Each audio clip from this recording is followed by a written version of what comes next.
Hello and welcome to another episode of the Duct Tape Marketing Podcast. This is John Jansen. My guest today is Brett Martin. He's a co-founder of Kumospace, the virtual HQ for remote teams, and he's also head of Charge Ventures, a pre-seed VC based in Brooklyn, New York, and serves as an adjunct professor at Columbia Business School, where he teaches data analytics. So, Brett, welcome to the show.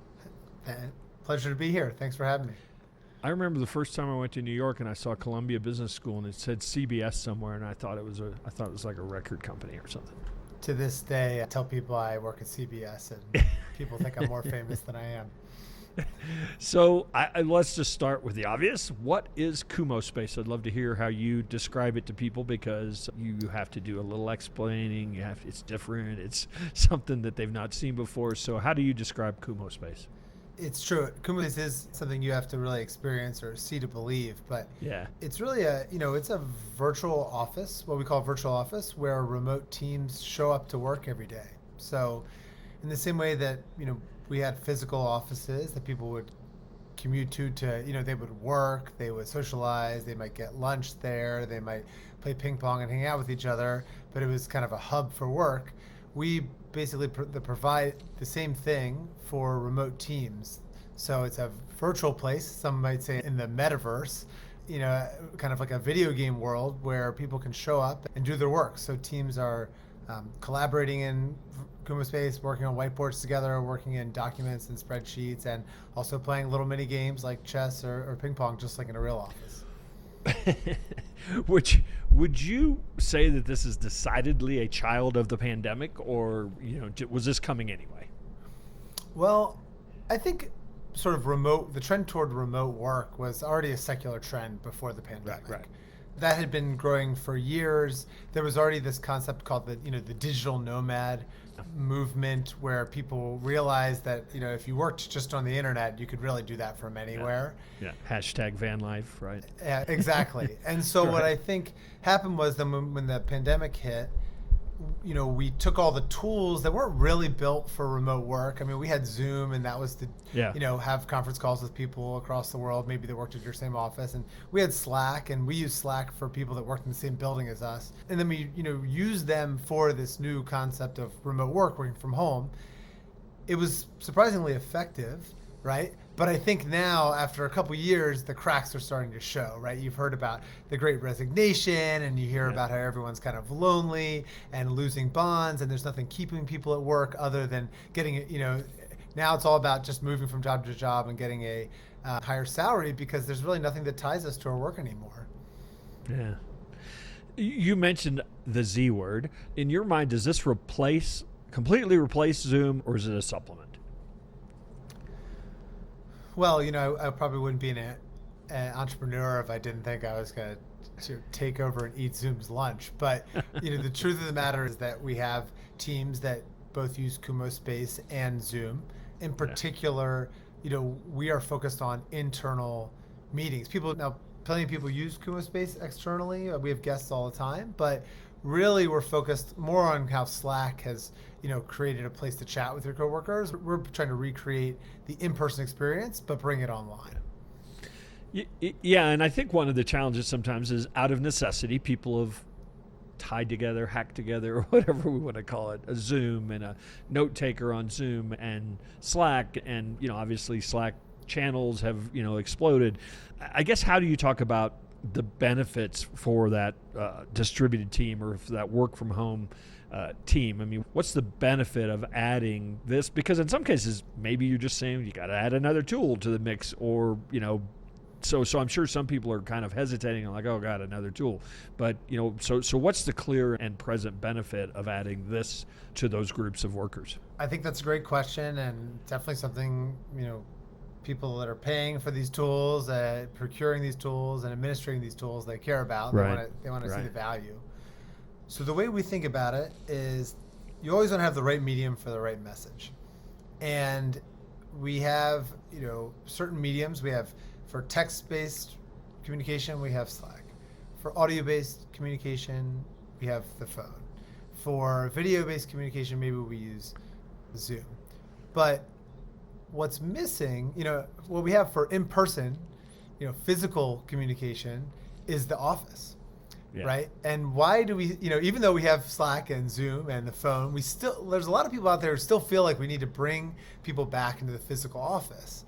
Yeah. And so, why is that? Well, reasons that are often cited are, it's a better way to collaborate. You get to build better connections with your coworkers. You can build company culture and a sense of camaraderie. You can iterate, more quickly. You can get visibility to your boss and to your mentors. As a boss, you can have visibility and accountability to your employees, right? You know what they're doing. You see that they're in the office. And so we think that all of those things are still valuable, but we're just building a digital alternative to very expensive, very constricting physical real estate. All right. So I'm going to make you be like a baseball announcer, who has to describe what's going on the field to an audience who can't see it. Kind of describe the typical, like how we've talked about it and I've experienced it. So I know what you're talking about, but maybe describe, like, people come in, they go in a front door. It's like a video game. They go over to the conference room. Maybe explain kind of how somebody who is a Kumospace member operates. 100%. I mean, if you want, I'm happy to pop open Kumospace and take you on a tour. I could try the screen share if we wanted. Otherwise, sure, I can just... Yeah, let's see how it populates in the video. You want to give it a spin? All right, let's give it. Yeah, let's go for it. It'll be a test. Let's give it a spin. I'm gonna pop on this. I'm gonna turn off my. Here we go. I'm gonna join the space. Here we go. Okay, let's do it. Let's get the screen share. I'll go to window. Here we go. All right, so you can see this is it. This is basically entering the floor. So this is Kumospace HQ I'm about to walk you into. And there it goes. Okay. Yep, It wasn't popping up immediately. Now we got it. No problem. So we're about to go into Kumospace headquarters. So, we have a fully remote and distributed team. We work in Kumospace all day, every day. And we're just going to pop in. I might have to cut my mic so that we don't get reverb, but let's give it a spin. So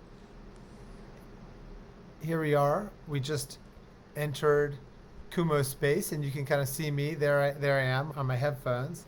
And I'm going to zoom out a little bit and show you some key features. So this is our virtual office. If you look down at the bottom left, you can actually see that there's 26 people in here right now. There's Hager. He just entered. I don't want to scare him right now.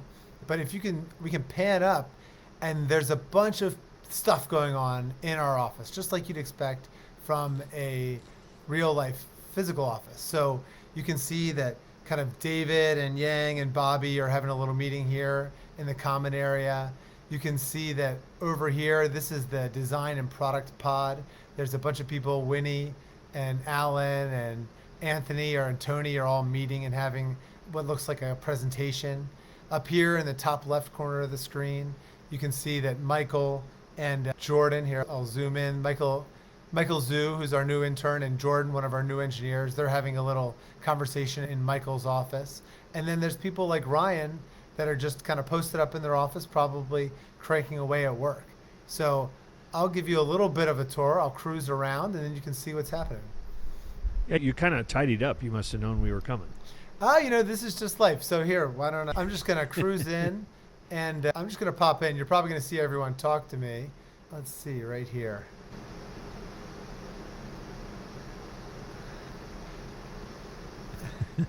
So, hey guys, I'm on a podcast right now, and I'm actually giving a live tour of our office right now. So you can't see him, but I got John on the other line. Just tell John a little bit about what you're all up to right now.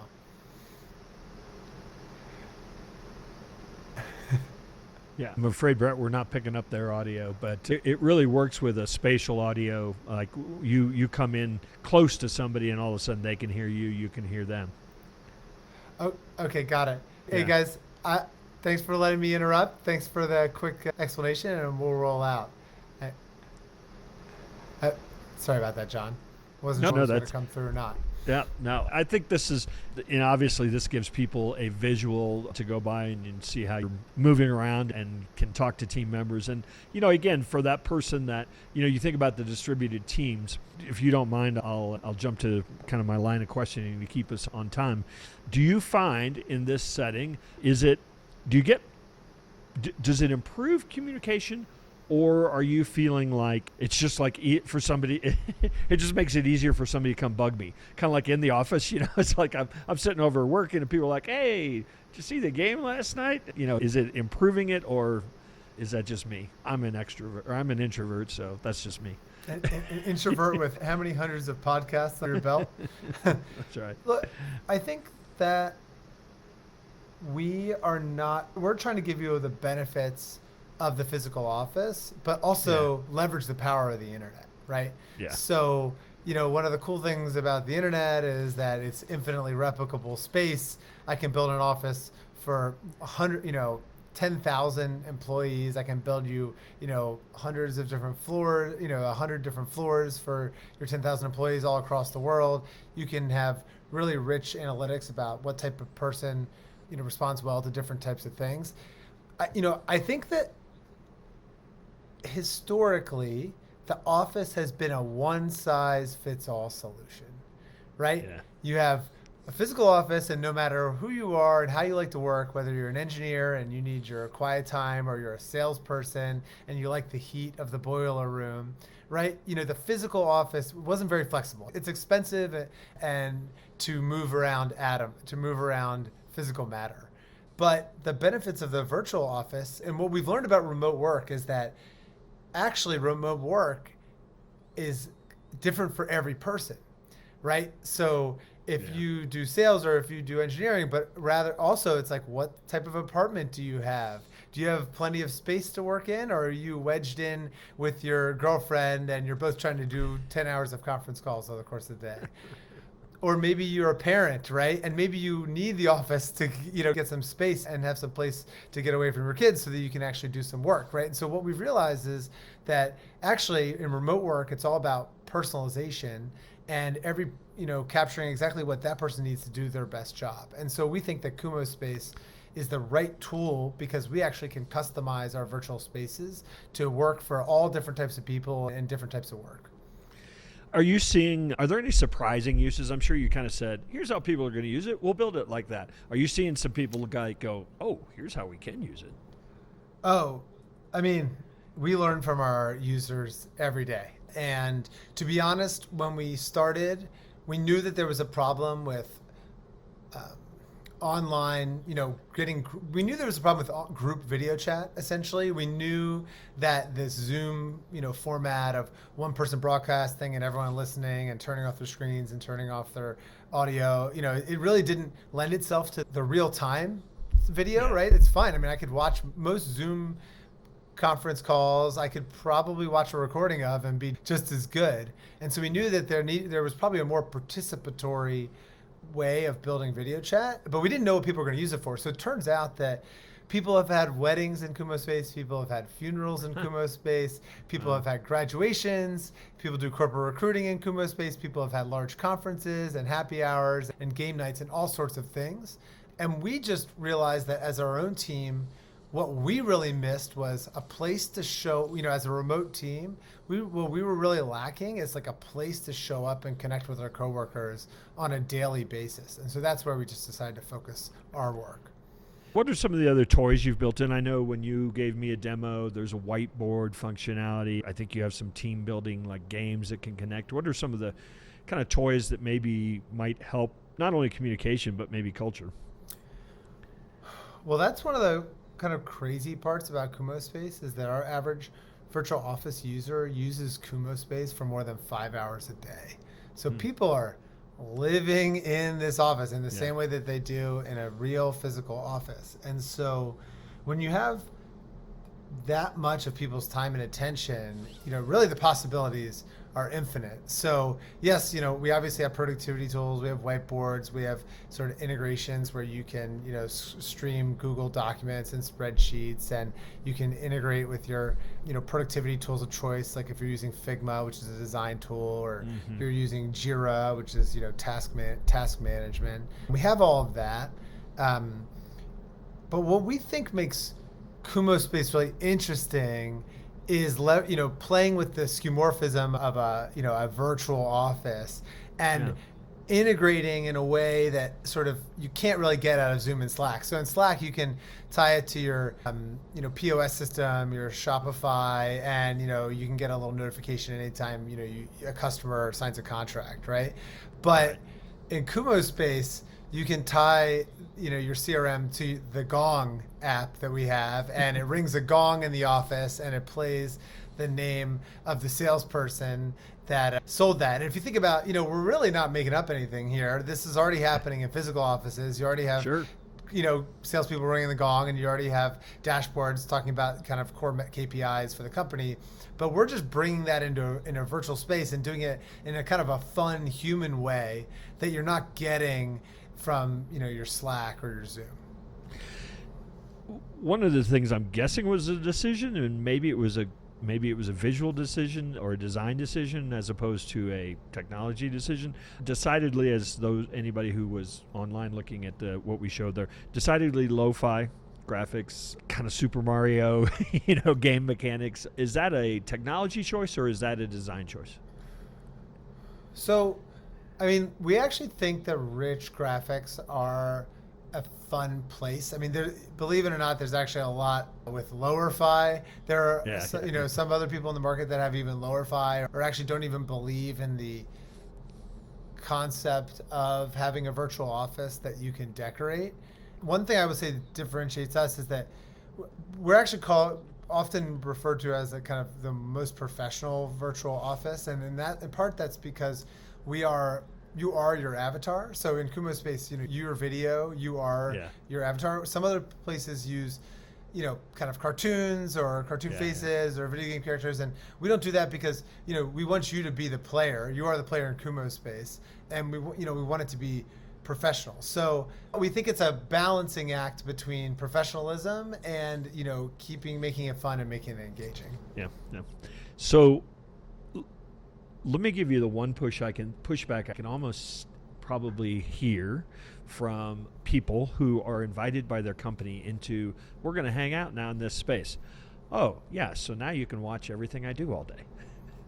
Do you get that pushback a little bit from the people that are work from home that are like, oh, now you're going to see, when did I check in? What am I doing? So, look, there's two sides to every coin. Right. Definitely two sides to that one. Yeah. There's two sides to every coin. And so I think, yes, this concept of FaceTime is, never been a positive word. Right. And so FaceTime, whether it's in the physical office or virtual office, implies kind of wasted time that you're doing so that your boss thinks you're busy. And we don't believe in that in a virtual space any more than we did in the physical space. That said, there is a flip side to this, which is, hey, if you're a junior employee and you're trying to learn the ropes, or let's say you're a younger employee and you think, your work is actually, and you move, your work is a core part of your social community, then getting FaceTime from your boss or your mentors and having opportunities to connect with your colleagues to build a professional network are all a major advantage, are all very important career steps for your career that just literally don't exist historically if you use a tool like Slack or Zoom. So if you think about that, remote workers were always treated as second-class citizens, right? It was always ancillary functions or back office functions is what you had remote people doing. And there were never really opportunities for growth or promotion. And so in our world where, remote people are on equal footing with their physical counterparts in a hybrid setup, let's say, we think there's a lot of benefit to being an employee in Kumospace. Yeah, and I've heard one of the biggest complaints I've heard of remote or not being able to be in an office, particularly like you said for junior employees, is a lot of times mentors are not people they report to. They're people in other departments. They're people that have just taken them under their wing, and it feels like that they've lost that connection a little bit. 100%. And that's one of the biggest benefits of Kumospace. That's what we consider replacing the in-person, making the in-person experience virtual, is the ability to just walk over, tap someone on the shoulder, and hey, can I get 5 minutes of your time? And not everyone is so brave enough to butt their way into a Zoom call or set up a meeting or an email or even Slack someone whose face they've never seen. And so a big part of our job is actually building software to facilitate these kind of natural, human connections. So you've raised just a little bit of money. What's the future build or the future? What's the roadmap look like? Yeah, a lot of SaaS products are, they're kind of like a point solution for a very specific, problem, and that's why we have kind of proliferation of SaaS tools. We realize that we are kind of a core piece of communications infrastructure, in the same way that an office is a core piece of, operational and communication infrastructure for a physical office, so same with the virtual office. And we have people spending, like I said, 6, 7, 8 hours a day in Kumospace. So frankly, we have a lot to build and, a lot of software to build. And we raised, money. One is obviously communication has to be clear and crisp and just reliable. 2, Kumospace has to just be available wherever you want it, whether it's on the web or on your desktop or on your mobile app, right? Or in the tools you're using in Slack and Zoom, and make it easy to get in and out of Kumospace. And then we need to make it really engaging and fun, right? Like, you don't want to spend. We think of a lot as what you saw toward the 2018, 2019. A lot of these big, well-funded corporates were spending a ton of money on the physical office, and they were doing that. They were doing lunches, and they were doing cafes, and they were doing nap pods, and they were doing massages, and they were bringing in programming, right? And that was to make it easier and more compelling to spend more time at work. And we see a lot of what we're doing as bringing those same bells and whistles and those opportunities to connect and those opportunities for mentorship into the remote workspace. Awesome. I am speaking with Brett Martin. He is the co-founder of Kumospace. That's KUMO space.com. You want to tell people where they can find you and connect? Yeah. So thanks so much for having me. Again, just Brett Martin. I'm on Twitter. It's Brett, BRETT1211, or you can just email me at brett@kumospace.com. And would love to hear from you. And if you have a remote team, happy to hook you up with a virtual office. Awesome. Well, I appreciate you taking the time to, and I usually end the show by saying we'll see you someday out there on the road, but I guess I need to say see you in the virtual office. See you in the metaverse, John. Thank you. All right.